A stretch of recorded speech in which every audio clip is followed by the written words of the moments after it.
Hello dear butterflies, मैं आपकी story teller गाई हूँ। तो सीधे आते हैं स्टोरी पे। प्रीवियस पार्ट में आपने देखा था जो ईशानी होती है उसकी 8-10 तक बेल्ट पड़ चुकी थी, पर उसे इस बात का गम ज़्यादा था कि दादी ने उस पर हाथ उठाया है। दादी कहती है, खुशबू, ईवा और ईशानी के डिवोर्स के पेपर जल्दी से रेडी करवाओ। और ईशानी, तुम आज से हमारे और तुम्हारे बीच का जो रिश्ता था वो आज से खत्म। कान खोल के सुन लो, कोई भी इस लड़की से बोलेगा नहीं। जो इसने हरकत की है ये बहुत ही शर्मनाक बात है।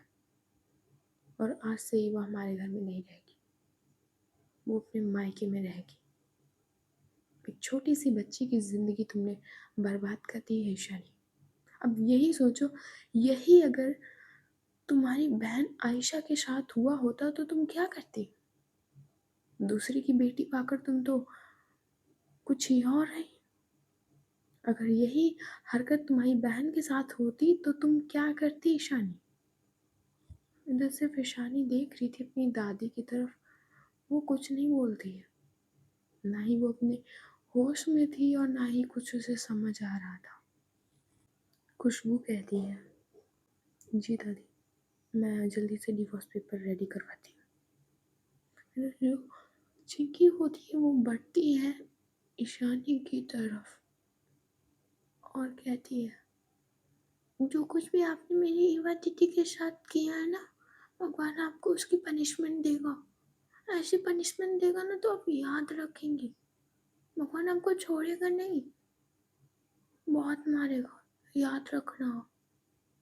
जितनी आपने युवा दीदी को तकलीफ दी है ना, उससे ज़्यादा आपको भगवान देगा। याद रखना ये बात। गंदी लड़की, तुमने मेरी युवा दीदी को बहुत मारा। तुम्हें जरा सा भी तुमने तुम्हारे दिल नहीं पिघला? कितना मारा तुमने उन्हें, बदतमीज। इतना कहकर चिंकी आयशा का पैर पकड़ लेती है जाकर। उसके पैरों में वो लिपट गई थी। इधर जो आयशा होती है वो उठाती है, अपनी गोदी में ले लेती है चिंकी को। वो छोटी सी बच्ची इतना डर गई थी, फिर भी वो हिम्मत करके उसने ईशानी से इतना कह दिया था।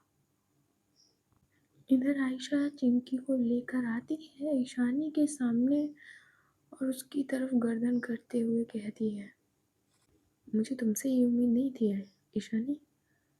मुझे नहीं पता था तुम ये भी कर सकती हो।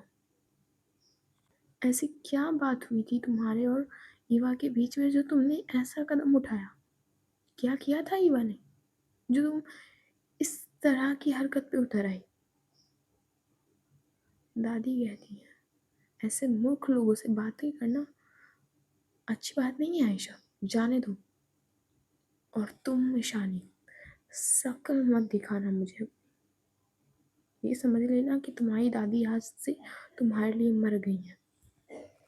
ईशानी दादी के पास जल्दी से जाती है और उनके हाथ पकड़ते हुए कहती है, दादी ऐसा मत बोलिए, मैं आपको बहुत प्यार करती हूँ दादी, आप ऐसा नहीं कह सकती। दादी अपना हाथ ईशानी के हाथों से छुड़ाती हैं और कहती हैं, दूर ईशानी, दूर दूर रहो। उस फूल सी बच्ची ने तुम्हारा क्या बिगाड़ा था जो तुमने उसको इस कदर मारा? क्या बात हुई थी तुम्हारे दोनों के बीच में? अगर तुम्हें युवा पसंद नहीं थी तो तुम उसे डिवोर्स दे देती, पर तुमने उसे इतना मारा। क्या बात हुई थी तुम्हारे बीच में? तो जो ईशानी है वो बस खड़ी रहती है, वो कुछ नहीं बोलती कि हम दोनों के बीच में बात क्या हुई थी।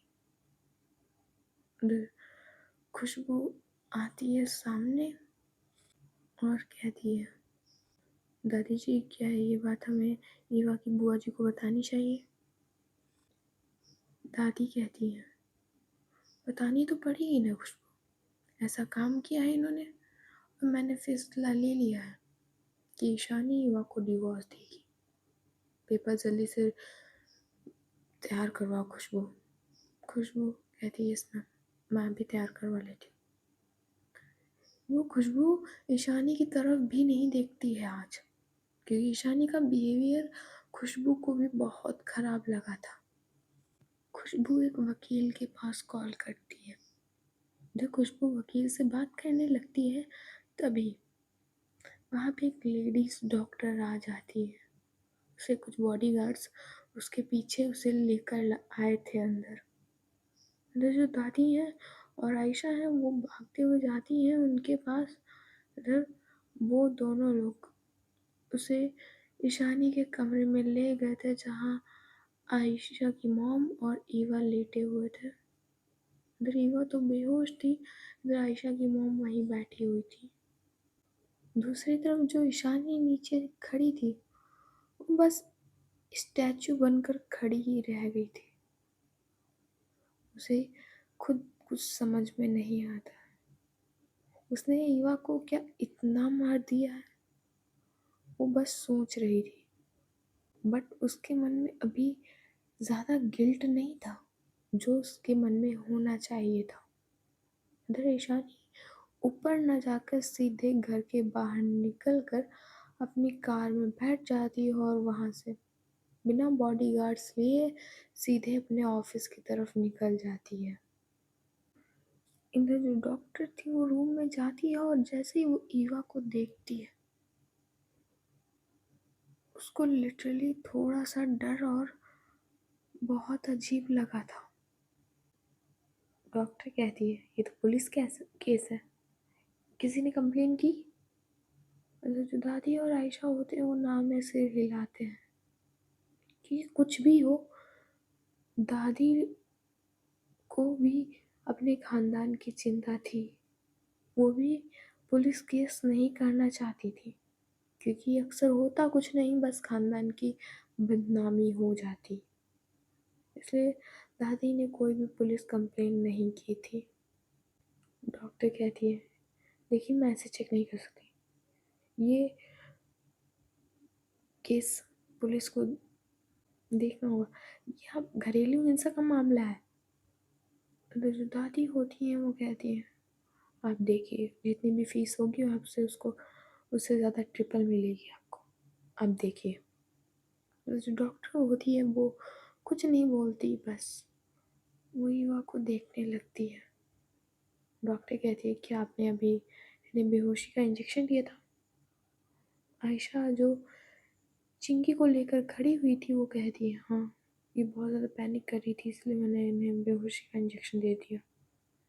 डॉक्टर कहती है, घाव काफ़ी ज़्यादा गहरे हैं, भरने में टाइम लगेगा, मैं कुछ पेन किलर्स और कुछ दवाइयाँ लिख देती हूँ, आप इन्हें टाइम टू टाइम देते रहिएगा, और कुछ एंटीसेप्टिक और कुछ क्रीम्स लिख दे रही हूँ, तो आप ये वाली ले लीजिएगा। और ध्यान रहे, इनको बहुत ध्यान रखना होगा, खासकर ये मेंटली डिस्टर्ब हुई होंगी ऐसी हरकतों से, तो प्लीज़ आप इनका ध्यान रखिएगा, हो सके तो उस इंसान को इनसे दूर रखिएगा।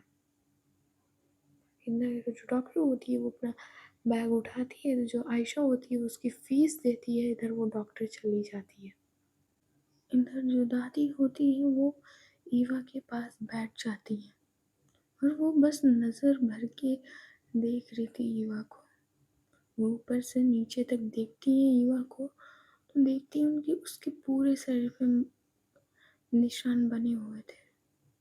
इतनी मासूम बच्ची को इतने बेरहमी से मारा था। उसके पूरे गाल पे ऐसा लग रहा था कि किसी ने गरम गरम लोहे को गरम करके उसकी स्किन पे रख दिया है। इस तरह से उसके गाल जल गए थे, चीक्स उसके बर्न हो गए थे। वो पूरे हाथों को पकड़ कर देखती हैं। इधर आयशा की मॉम कहती हैं, आयशा बेटा कुछ हुआ था क्या आज हम लोग जब यहाँ से गए थे?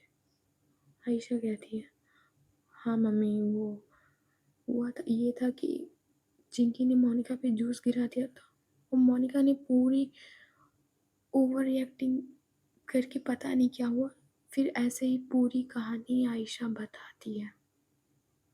मतलब वो ये भी बताती है कि इस ताई छोटी माँ ने कितनी बदतमीज़ी से बात की बुआ जी और ईवा के साथ। इसलिए जो ईवा थी उसने हाथ उठा दिया था। और भी जितनी बातें हुई थी वो सब आयशा बताती है दादी और अपनी मम्मी को।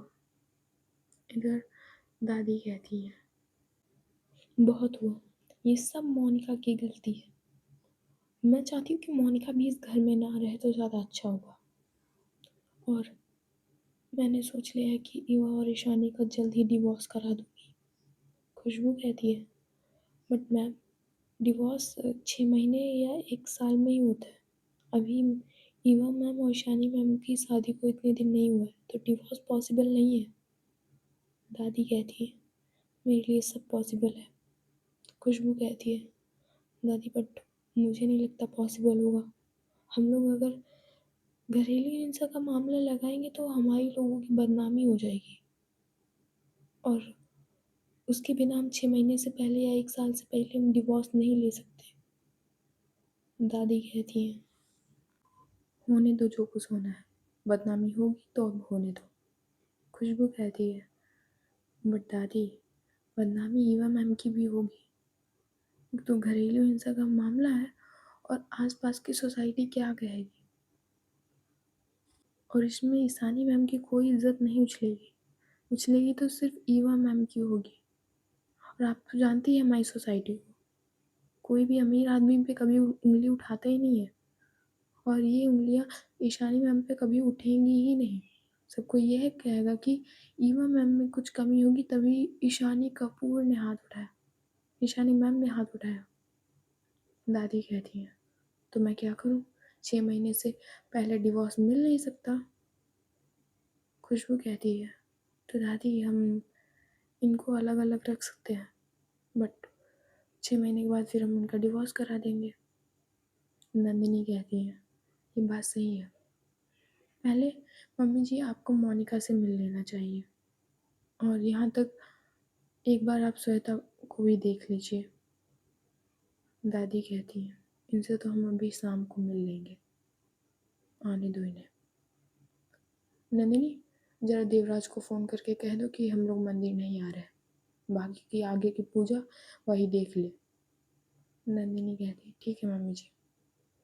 इतना है कि जो नंदिनी होती है वो फ़ोन करने के लिए बाहर चली जाती है। इधर चिंकी अपनी दीदी के पास ही उसका हाथ पकड़ के बैठी हुई थी, उसके आंखों से बस आंसू निकले जा रहे थे। आयशा बैठती है चिंकी के पास और कहती है, डोंट वरी चिंकी, ये बात ठीक हो जाएगी, अभी थोड़ी देर से आराम करने दो, तुम चलो, मैं तुम्हें अच्छी जगह घुमा कर लाती हूँ। चिंकी कहती है, नहीं मुझे नहीं जाना अपनी युवा दीदी को छोड़कर, मुझे उन्हीं के पास बैठना है। इधर खुशबू कहती है, चिंकी तुम्हारी दीदी को चोट लगी है ना, अब उन्हें थोड़ा सा आराम करने दो, डॉक्टर ने दवाई भी दी है बेटा, तो थोड़ा सा आराम, चलो हम तुम लोग तुमको घुमा कर लाते हैं, और तुम अपनी युवा दीदी को जो भी पसंद हो वो तुम ले लेना, है ना, युवा मैम को जो भी पसंद हो तुम ले लेना। चिंकी कहती है, बड़ी युवा दीदी तुम मुझसे बोल ही नहीं रही है। आयशा कहती है, बोलेगी बोलेगी, अभी सो रही है युवा दीदी तुम्हारी। तो चलो चलो चलो चलो। इतना कहकर जो आयशा होती वो धीरे से चिंकी को उठाती है। इधर खुशबू और आयशा जाते हैं नीचे। इधर जो ईवा थी वो वैसे ही बेड पे लेटी हुई थी, उसको कुछ भी होश नहीं था, वो लेटी होती है ऐसे ही बेड पे। जैसे ही आयशा और खुशबू कमरे से निकले थे तभी नंदिनी अंदर आते हुए कहती है, मम्मी जी ये खुशबू और आयशा कहाँ जा रहे हैं। दादी कहती है, वो कुछ नहीं, वो चिंकी को इस हालत में मुझे देखा नहीं जा रहा था तो आयशा और खुशबू से ले गए हैं, बेचारी बच्ची कितना देखेगी। नंदिनी कहती है, सही कह रही है आप मम्मी जी। दादी कहती है, तुमने बता दिया देवराज को कि आज की पूजा वो वही देख ले। नंदिनी कहती है, हाँ मम्मी जी मैंने कह दिया है। और मैंने श्वेता और मोनिका और उनकी मम्मी को भी बुला लिया है यहाँ। वहाँ बैठकर वो क्या ही करेंगे? दादी कहती है। और पम्मी जी तो अकेली रह जाएंगी फिर। नंदिनी कहती है तो एक काम करते हैं ना, हम आयुषा और खुशबू को वहीं भेज देते हैं पम्मी जी के पास और कह देंगे कि कुछ बताना नहीं। दादी कहती है पता तो कभी ना कभी लगना ही है। नंदिनी कहती है पर मम्मी जी, ईवा की बुआ जी हार्ट पेशेंट है, तो हमें उन्हें रहने देना चाहिए बताने को। अचानक से उन्हें कुछ हो गया तो हम ईवा को क्या जवाब देंगे? दादी कहती है शायद तुम सही कह रही हो। एक काम करती हूँ, मैं नहीं जाती हूँ, मैं खुशबू और आयशा को भेज दूंगी। वो वहाँ तब तक रहेंगे और बता दूंगी कि चिंकी को भी ना बताने दे। नंदिनी कहती है ठीक है मम्मी जी। और हम लोग उन्हें यहाँ शाम को नहीं रख बुलाएंगे, सीधे उनके घर ही भेज देंगे। चिंकी को यहाँ रोक लेंगे और बुआ जी को घर भेज देंगे। दादी कहती है तुम सही कह रही हो। इतना कहकर दादी और नंदिनी बस ईवा के पास से बैठ जाते हैं। दूसरी तरफ जो ईशानी है वो ऑफिस पहुंच चुकी थी। वो अपने कैबिन में बैठी हुई थी। उसका दिमाग कुछ सही नहीं था। बहुत गुस्सा भरा हुआ था, शायद नफरत अपने आप से हो रही थी या अपने बिहेवियर से। वो खुद को कभी समझ ही नहीं पाई थी, कभी भी नहीं समझ पाई वो खुद को। इधर वो अपना फ़ोन निकालती है और सीधे कॉल करती है खुशबू को। इधर जो खुशबू, आयशा और चिंकी ये लोग कार में बैठे हुए थे। इधर आयशा कहीं कार ले जा रही थी चिंकी को घुमाने के लिए। इधर जैसे ही खुशबू का फ़ोन रिंग होता है, आयशा की नज़र उस पर जाती है और कहती है खुशबू ये किसका फ़ोन रिंग हो रहा है, कौन कर रहा है कॉल? इधर खुशबू कॉल देखती है और कहती है आयशा मैम, ईशानी मैम को कॉल है। आयशा कहती है तो उठा लो, देखो क्या बात है। खुशबू कॉल उठाती है और कहती है यस मैम। ईशानी कहती है जल्दी से ऑफिस आओ। मैम मुझे काम है थोड़ा सा, मैं थोड़ा सा बिजी हूँ। मैंने खुशबू कहा है कि जल्दी ऑफिस आओ, बहुत सारा वर्क पेंडिंग पड़ा है। और क्या बिजी हो तुम? खुशबू कहती है मैम मैं चिंकी को आयशा मैम के साथ घुमाने के लिए आई थी। तुम बच्ची को घुमाओ, तुम्हारी जॉब मैं किसी और को दे दूंगी। खुशबू कहती है नहीं मैम, मैं आऊँगी, अभी आ जाती हूँ, आप चिंता मत कीजिए, मैं 10 मिनट में आती हूँ। इतना कहकर खुशबू कॉल कट कर देती है। तो जो ईशानी थी वो फ़ोन कट करके टेबल पे ही रख देती है। इधर खुशबू देखती है आयशा की तरफ और कहती है आयशा मैम, मुझे आप ज़रा ऑफिस छोड़ देंगी? आयशा कहती है ठीक है, मैं तुम्हें ऑफिस छोड़ देती हूँ। इतना कहकर जो आयशा होती है वो ईशानी के ऑफिस की तरफ कार ले लेती है।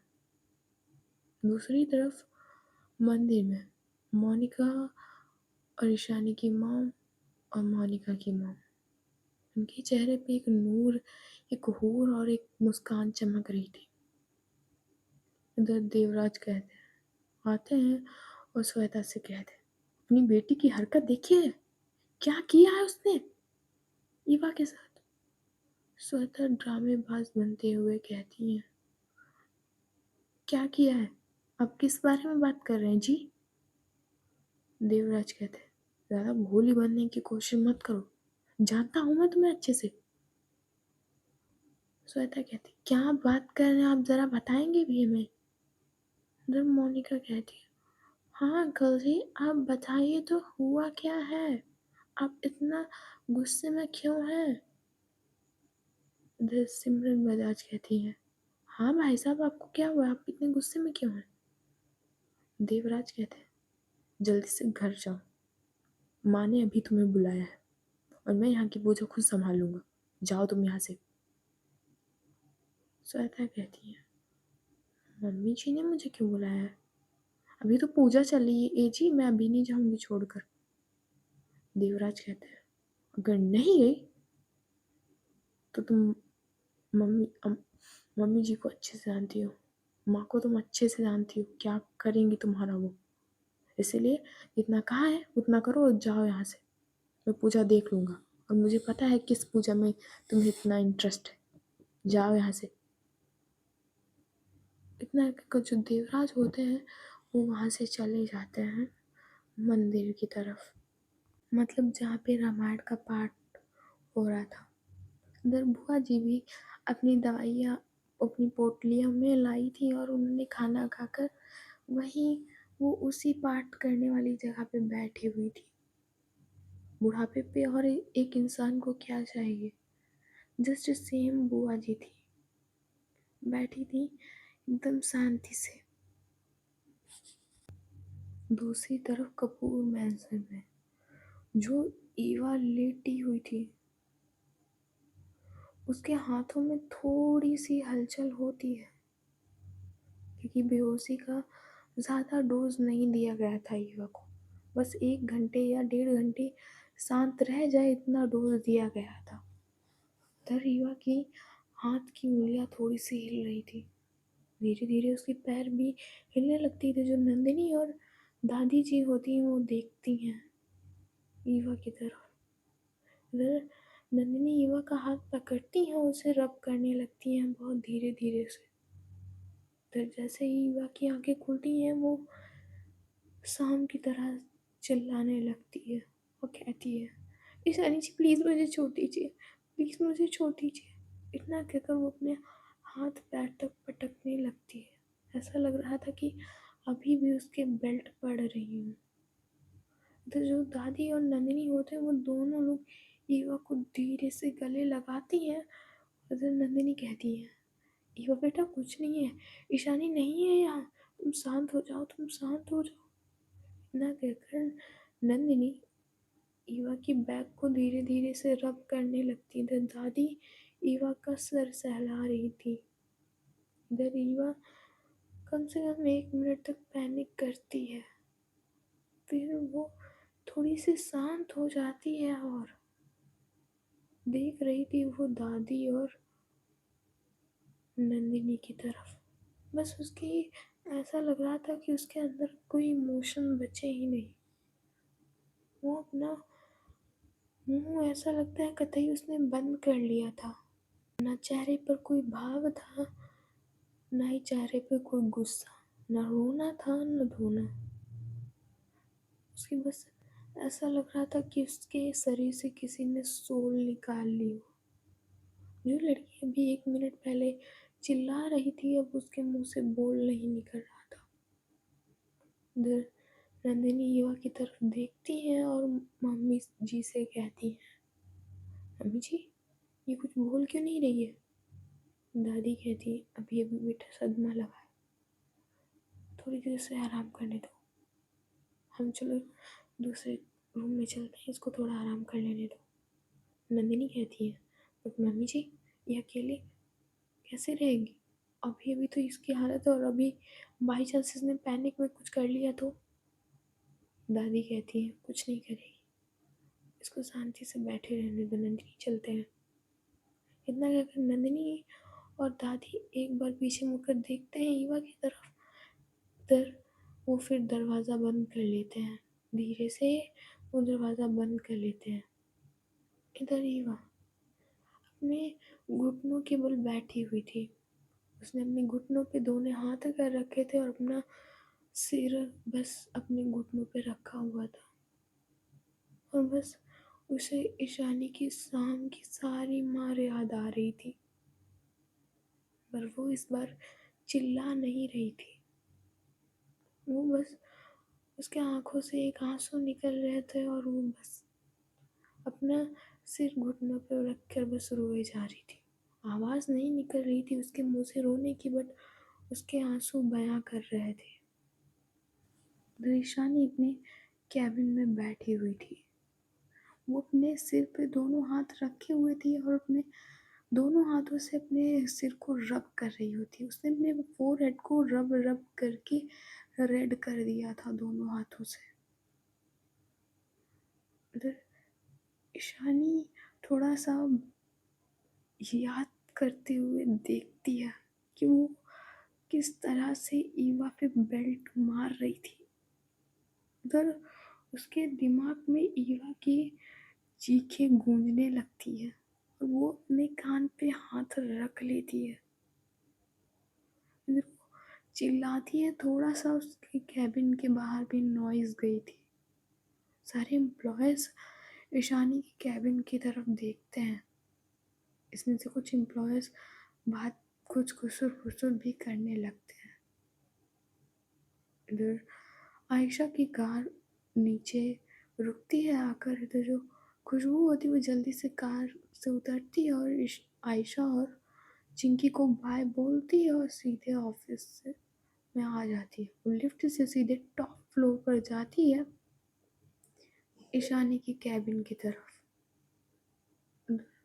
वो नॉक करती है। जैसे ही नॉक की आवाज़ हुई थी, जो ईशानी है वो अपने फोरहेड को रब करना छोड़ती है और वो कहती है कम इन। इधर खुशबू अंदर आती है तो देखती है ईशानी का फोरहेड बिल्कुल रेड हो चुका था। खुशबू कहती है, मैम आपने मुझे किस काम से बुलाया था? ईशानी कहती है, जो भी वर्क की फाइल पेंडिंग पड़ी हो उन्हें लेकर आओ। खुशबू कहती है, यस मैम। इतना एक जो खुशबू होती है वो वहाँ से चली जाती है स्टोर रूम की तरफ, जहाँ पे एक बुक सेल्फ बनी होती है। वहाँ से वो कुछ फाइलें उठाकर लाती है और कहती है, मैम इसमें कुछ इन्फॉर्मेशन है और कुछ पेंडिंग वर्क की फाइल्स भी वहीं स्टोर रूम में रखवा दी गई थी, तो वही लाई हूँ मैं। ईशानी कहती है, रख दो यहीं पे। इधर जो खुशबू होती है वो फाइल्स को रख देती है और कहती है, मैम क्या मैं आपसे क्वेश्चन पूछ सकती हूँ? ईशानी कहती है, हाँ पूछो। खुशबू कहती है, मैम आपके और ईवा मैम के बीच में क्या हुआ है? ईशानी कहती है, क्या मतलब है तुम्हारा? खुशबू कहती है, मैम आप इतना वो नहीं कर सकती, मैं आपको जानती हूँ। आपके साथ कई साल रही हूँ मैं। दादी और आपके काफ़ी एहसान है मुझ पे। आपने इस अनाथ को इतने सालों तक पाला है। मैं आपको अच्छे तरीके से जानती हूँ मैम। ईशानी कहती है, मैं तुम्हारे इस क्वेश्चन का आंसर देना ज़रूरी नहीं समझती, जाओ यहाँ से तुम। खुशबू कहती है, मैम मैं आपकी सेक्रेटरी नहीं हूँ, आज आपसे एक छोटी बहन के नाते पूछ रही हूँ मैम। ईशानी मैम प्लीज़, आप हर बात तो मुझसे शेयर करती हैं ना, मैं आपके हर राज जानती हूँ मैम, तो ये क्यों नहीं बता रही आप? ईशानी कहती है, तो जानना चाहती हो तुम? खुशबू कहती है, हाँ मैम। ईवा मैम ने आखिर ऐसा क्या किया जो आप इस तरह से, और मैम आप कभी भी ड्रिंक आपने नहीं किए, फिर ऐसा क्यों हुआ कि आपने ड्रिंक की थी? ईशानी कहती है, वो ड्रिंक मैंने नहीं की थी, वो कल मोनिका आई थी, उसने मुझे ड्रिंक के लिए कहा था और मुझे भी ज़्यादा सेंस नहीं रहा और मैंने ड्रिंक कर ली। जो खुशबू होती है वो कहती है, मोनिका मैम वो आपके साथ? ईशानी कहती है, हाँ वो कल ऑफिस आई हुई थी। जो खुशबू होती है वो कहती है, मैम फिर भी आपने ईवा मैम को इतनी बुरी तरीके से क्यों मारा? ईवा मैम बहुत सही लड़की है। ईशानी कहती है, कोई सही वही नहीं है वो। जैसे हर लड़की को पैसा चाहिए होता है, उसे भी पैसा ही चाहिए। खुशबू कहती है, मैम ऐसा नहीं है, ईवा मैम को पैसा नहीं चाहिए। ईशानी कहती, तुम क्या जानती हो ईवा के बारे में? मैम मैं ईवा मैम को जानती हूँ, इतना तो नहीं जानती पर मैम उनकी बातों से लगा था मुझे। ईशानी कहती, ओ रियली? खुशबू कहती, मैम आप बताएंगी? ईशानी कहती है, ईवा अंकित के साथ सो चुकी है। ईवा और अंकित का अफेयर चल रहा है, वो भी मेरी शादी के बाद भी। ईवा ने मुझसे शादी की, फिर भी वो अंकित से प्यार करती है। उसके साथ एक रात गुजार चुकी है सिर्फ 1 लाख रुपए में। इधर जो खुशबू होती है वो शॉक्ड होती है और कहती है, मैम आपको पता नहीं क्या हुआ। मैम मैं पूरे 100% श्योर हूँ कि ईवा मैम ऐसा नहीं कर सकती। और आप उस अंकित को जानती हो अच्छे से। मैम हर लड़की उस लड़की की तरह नहीं होती। आप क्यों नहीं मानती हो मैम? मैं जानती हूँ आपका दिल टूटा है। वो लड़की थी बदतमीज, बट ईवा मैम ऐसी नहीं है। और रही बात अंकित की, तो मैम अगर अंकित के साथ ईवा मैम को पैसा ही चाहिए होता तो वो आपके पास है मैम। वो आपके साथ अच्छा बिहेव करके वो आपकी सारी प्रॉपर्टी ले सकती हैं। और रही बात अंकित की, तो जब उसने आपके फंक्शन में ईवा मैम को प्रपोज किया था तो वो हाँ बोल सकती थी अगर ईवा मैम को पैसा चाहिए था। मैम आप ये कैसे बोल सकती हैं मैम? आप वैसे तो मुझसे हर बार पूछती हैं कि ये प्रूफ ला के दो तब मैं मानूंगी। आप इस बार कैसे? ईशानी कहती है, मैंने 2-3 बार अंकित के साथ देखा है उसे। बात करती है वो उससे। उसका फ़ोन ले लिया, मेरा फ़ोन नहीं लिया। खुशबू कहती, मैम आपका बिहेवियर ईशानी मैम के साइड से अच्छा नहीं है। आपने उन्हें फ़ोर्सफुली शादी की है आपने उनसे। तो कोई कैसे आप और ईवा मैम के बारे में आप कैसे बोल सकती हैं? और मैम आप ही एक बात बताइए, आप आज तक जितने भी गिफ्ट या पैसे दिए होंगे कभी आप ईवा मैम ने आपसे लिए हैं?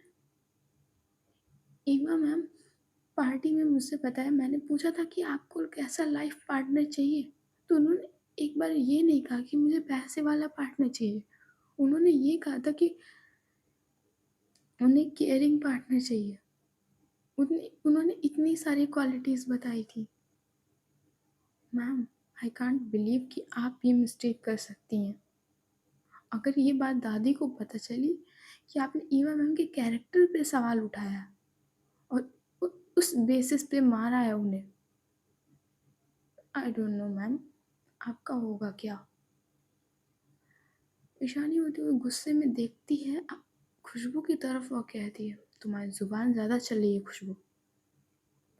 खुशबू कहती है, मैम इस बार मैं आपकी सेक्रेटरी होती तो मैं आपसे कुछ नहीं कहती। इतने साल रही हूँ मैम आपके पास, तो जानती हूँ आपको। और आप मेरी एक एडवाइस मानेंगी? अगर आप कहें तो मैं पता लगा सकती हूँ कि आप ये बात कितनी सच है और कितनी झूठ। पहली बार आप बिना सोचे समझे आपने इतनी बड़ी गलतफहमी बना ली है। ईशानी कहती है, मैं बिल्कुल सही हूँ और मुझे कोई गलतफहमी नहीं हुई है। खुशबू कहती है, मैम आपको गलतफहमी हुई हो या ना हुई हो, बट सच में मैम आपको शायद कुछ याद नहीं आपने ईवा मैम को किस कदर मारा है। आप उनकी हालत देख लोगे ना तो आपको खुद अफसोस होगा मैम, खुद होगा। और रही बात आपने कहा है ना पता लगाना है, तो मैं पता लगाऊंगी। और मेरा ट्रस्ट है कि ईवा मैम ऐसा नहीं कर सकती, नहीं कर सकती। इधर जो खुशबू ये कह ही रही होती तभी उसका फ़ोन रिंग होता है और वो देखती है कि लॉयर का फ़ोन है। उधर वो उठाती है फ़ोन और कहती है, पेपर्स रेडी हो गए? उधर लॉयर कहता है, हाँ रेडी तो हो गए मिस, बट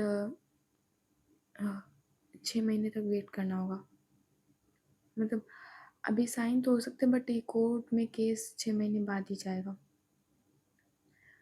खुशबू कहती है, एक हाँ अब रुको, मैं बाद में बात करती हूँ आपसे। जो खुशबू होती है वो कॉल कट कर देती है और खड़ी होती है और कहती है, मैम मैं तब आपसे तभी मिलूँगी जब मैं ईवा मैम को सही साबित कर दूँगी। तो खुशबू ईशानी के केबिन से निकलती है और वो देखती है कुछ एम्प्लॉयज़ की तरफ, उसमें से एक एम्प्लॉय उसके पास जाती है और कहती है, कल ड्रिंक किसने ला कर दी थी मैम को? एम्प्लॉय कहता है, वो मैम को ड्रिंक पियोन ने ला के दी थी। अंदर जो खुशबू होती है वो जाती है पियोन के पास और कहती है, ड्रिंक तुमने ला कर दी थी? पियोन कहता है, यस मैम, मोनिका जी ने मुझसे कहा था कि ड्रिंक ला कर दो। मैंने मना भी किया था पर वो नहीं मानी और कह रही थी कि जितना कहा जाए उतना करो। खुशबू कहती है, क्या मोनिका मैम पूरे दिन रही थी ईशानी मैम के साथ? पियोन कहता है, हाँ मैम वो सुबह से आई थी, फिर ईशानी मैम साइट पे गई थी देखने के लिए तो उन्हीं के साथ गई थी और फिर जब ईशानी मैम वापस आई थी तब भी मोनिका मैम ही थी उनके पास, और जब ड्रिंक करके गई थी तब भी मोनिका मैम ही थी उनके पास और कोई भी नहीं था। खुशबू कहती है, ओह ठीक है, अगली बार से ड्रिंक ड्रिंक ऑफिस में नहीं आनी चाहिए, याद रखना तुम। जो खुशबू होती है वो चली जाती है वहाँ से अपनी कार लेकर। इधर श्वेता और मोनिका की मॉम भी कपूर मैंसन पहुँच जाती हैं। इधर ये लोग उतरती हैं और इस तरह से प्रिटेंड करती हैं जैसे इन लोगों को कुछ पता ही नहीं है। जब वो अंदर जाती हैं तो देखती हैं दादी और आयशा की मॉम वहीं बैठी थी। इधर वो जाती हैं और बैठ जाती हैं ये तीनों लोग उन्हीं के सामने सोफे पर। इधर जो दादी होती हैं वो कहती हैं, तुम्हें पता है ईवा के साथ क्या हुआ है? श्वेता कहती है, क्या हुआ मम्मी जी? आपने मुझे अचानक जल्दी मंदिर से क्यों बुला लिया और आप खुद क्यों नहीं आए? अभी थोड़ी देर में भंडारा स्टार्ट होने वाला है और कुछ लोग भी आने वाले हैं और आप अचानक से आ गई, क्या हुआ मम्मी जी? देवराज ने तुम्हें सब बता दिया है तो ये नौटंकी बंद करो अपनी। श्वेता कहती है, तो मम्मी जी इसमें बड़ी बात क्या है? क्या है इसमें बड़ी बात?